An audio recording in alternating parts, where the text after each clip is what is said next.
বাঁধ দিয়ে পানি আটকে রেখে আশেপাশের দেশগুলোর সাথে বৈরিতা কম বাড়ায়নি ভারত। তবে এই পানি কব্জা করে রাখাই দেশটির ধ্বংসের কারণ হতে পারে।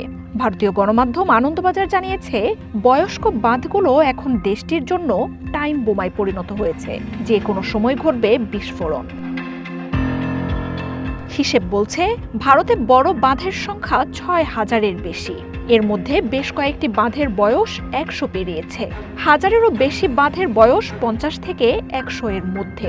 আগামী ২ দশকের মধ্যে দেশটির ৪,০০০-এর বেশি বাঁধ ৫০ বছরের সীমা পেরোবে। বিশেষজ্ঞরা বলছেন, এসব বাঁধের বেশ কয়েকটি প্রতি সেকেন্ডেই একটু একটু করে বিস্ফোরণের দিকে এগিয়ে যাচ্ছে।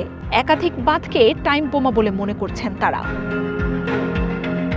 আনন্দবাজার জানিয়েছে, ভারত বর্তমানে যেসব সংকট মোকাবিলা করছে তার মধ্যে অন্যতম বাঁধ সমস্যা। হিমালয়ের নদীর ওপর তৈরি ভারতের বাঁধগুলি ঝুঁকির মধ্যে রয়েছে।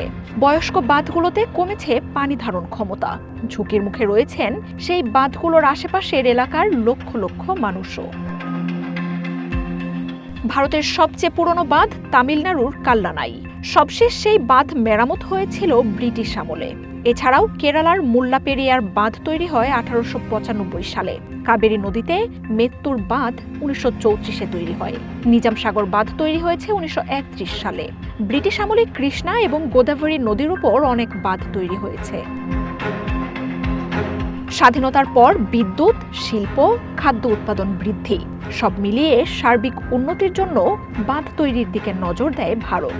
দেশটির অর্থনীতিতে বাঁধের গুরুত্ব অপরিসীম, কিন্তু উন্নতির জন্য করা সেই সব বাঁধই এখন দেশটির জন্য বড় চিন্তা নিয়ে এসেছে। ২০২৩ ও ২৪ সালে তিস্তায় বন্যায় নদীর ওপর তৈরি বাঁধের কাঠামোর একাংশ ক্ষতির মুখে পড়ে। পুরো বাঁধ না ভাঙলেও বিষয়টি উদ্বেগের বলেই মনে করছেন বিশেষজ্ঞরা। তিস্তার জায়গায় জায়গায় ফাটল ধরেছে, পলি জমে কমেছে পানি ধারণ ক্ষমতাও।